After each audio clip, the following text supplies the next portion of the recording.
বন্ধুরা দেখো, আজ সারাদিন বৃষ্টি হচ্ছে। গত রাত থেকে গাছগুলো জলে একদম ভিজে সিক্ত হয়ে আছে।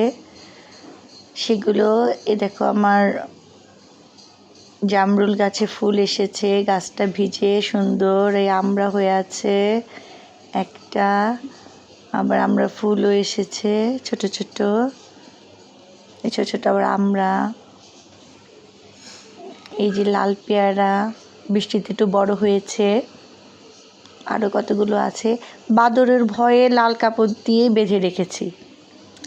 যে এই পলি পেয়ারা, এগুলোতে ছোট ছোট অনেকগুলো পেয়ারা এসেছে। বাদর যদি না খায় তবে বন্ধু সবাইকে দিতে পারবো, খেতেও পারবো। বান্দরের ভয়ে লাল লাল কাপড় দিয়ে রেখেছি। আমাকে একজন বলল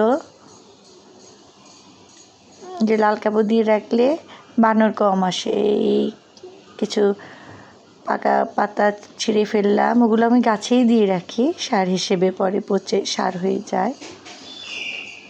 ডালিম গাছটায়, এই ডালিম দুটো লাল কাপড় দিয়ে নেট দিয়ে বেঁধে রেখেছি। বৃষ্টিতে পাতাগুলো ভিজে দেখতে ভালোই লাগছে। বৃষ্টির দিনে পেঁপে গাছ, ড্রাগন, করমচা গাছেও করমচা এসেছে অনেক। এই দেখো ছোটো ছোটো করমচা এখনও পাকেনি, যে একটা করে করে পাকে। ওই দেখো ছোটো ছোটো ফুল এসেছে। আবার ড্রাগনে অনেকগুলো ফুল এসেছিলো। ওই একটা ড্রাগন বড় হয়েছে, ওটা দেখি আজকে পারবো। আমি পারতে পারিনি, ওর বাবু পেরে দিচ্ছে, কেননা